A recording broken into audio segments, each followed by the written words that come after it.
For the past 14 years, people from all around the world have been reflecting on race and identity as part of the Race Card Project. The Peabody Award-winning initiative asks participants to submit answers to this simple prompt: race, your story, 6 words, please send. The responses are the subject of the new book entitled Our Hidden Conversations: What Americans Really Think About Race and Identity. And the book's author, award-winning journalist, and the founding director of the Race Card Project, Michele Norris, joins us now. Thank you for coming on the show. Congratulations on this book. I can't wait to talk about the 6-word answers and everything else that's in the book. But tell us what surprised you the most along the way in your research for this. Well, good morning, Mika, and thanks so much for having me. I have been surprised at every step of this journey. I was surprised that people took the bait and sent in 6 words. It started with postcards. We'd sort of moved past snail mail, but people would send their 6 words, find a postage stamp, and send them in. And over time, I've been surprised at the depth, at how much you can pack into just 6 words, how it really captures the American story in such a potent and powerful way. And I've been surprised at who put their stories in the basket. I'm an African-American woman. I'm talking about race. I thought most of the people who shared their stories would be people of color, and probably specifically Black people. But in most of the 14 years that I've been doing this, the majority of the stories have come from white people in America and elsewhere around the world. We've collected stories from more than 100 countries. And that surprised me, because most of our conversations are centered on people of color, and this allowed me to see America in a different way, in a powerful way, in a fuller way, because there was so much buy-in from white Americans. I think, to me, reading through the book, what's extraordinary is how honest people are. Maybe a little surprising, but also refreshing, even in ways that probably doesn't reveal the best things about them sometimes with the things they say. Were you surprised by the responses you got in that they said, this is who I am? Maybe it's not the best version of who I want to be, but this is the reality of who I am. In some cases, they're admitting, this is not the best version. In some cases, they're saying, this is who I am, and I'm actually very proud of that. Right. Someone who writes, white privilege, earned it, enjoy it. Exactly. That's an anthem. That's a stake in the ground, saying this is who I am. And there are some people over the years who have been a bit critical, like, why do they get a seat at the table? Why are you telling their story? But what we're trying to do is hold a mirror up to America so that so America can see itself around the issues of race and identity. And if that's the case, you shouldn't like everything you see. Mm. You shouldn't understand everything you see. It's this big conundrum. It's this open wound. And so we try to include all of that, as long as it's not hurtful, as long as someone's not threatening someone. But you see triumph, you see anxiety, you see humor. Every so often in the inbox, a card will come up like underneath, we all taste like chicken, or,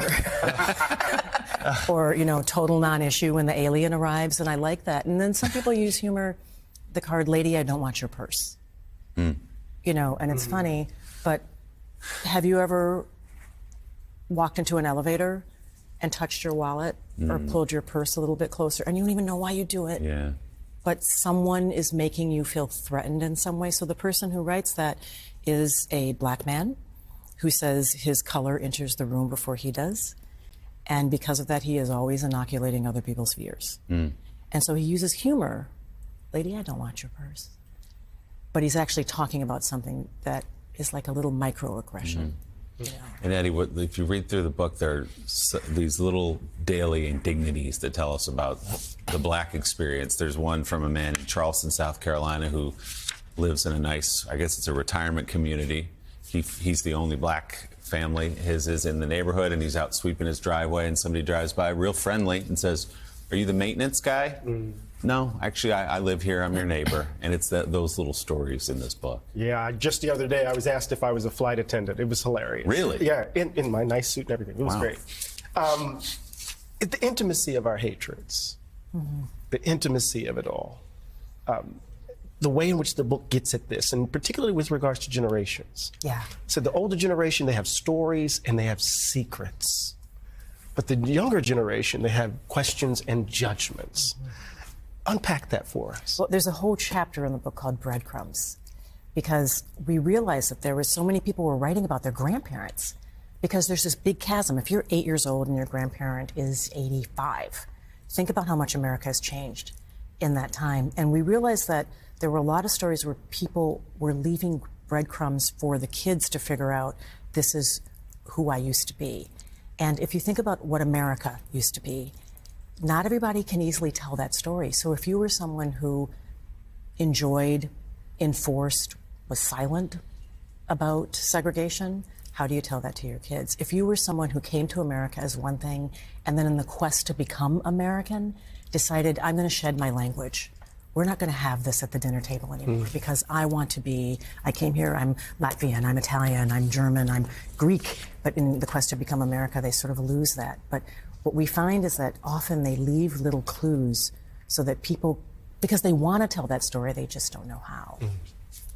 Michelle, you've been doing the six words for many, many years now. What is it about the brevity that makes people be so forthcoming that they feel like they can unburden themselves in a way? Is it because they know they don't have to explain what they just said? Like, you know, you must have thought about why people are so frank when it's only 6 words. Well, you know, I've talked to you about this for years. Yeah. And let's be honest, people were crazy. People thought I was crazy when I first did this. What can you say in 6 words? But as a writer, I know that if I can reduce something to one sentence, I understand it. If I can distill it, and then I can build up. So it takes something very complicated, and you have to get to the essence of what that means to you. And it's a little bit fun because there's a certain cadence, a sort of pentameter in writing something that just has 6 words. And we now ask people to, most of the cards come in digitally instead of postcards, so people have a chance to explain their backstory. And that's when things get really, really interesting. But I think the other piece is modeling. And in that, there's a lesson about difficult conversations of all kinds. So the more we've done this work, the deeper the stories get. So people see, oh, these are the rules of engagement. Oh, okay, I'm going to totally unburden myself. I'm going to be totally honest because that person was totally honest. And when we're talking about difficult things, maybe that's a message. That if we can do difficult things, it's easier for the next person who comes along to have that complicated conversation. It's a decade and a half worth of work and conversations in this book. It really is extraordinary. It's called Our Hidden Conversations, What Americans Really Think About Race and Identity. Michelle Norris, great to see you. Congratulations on the book. Thanks for having me. Thanks for being here.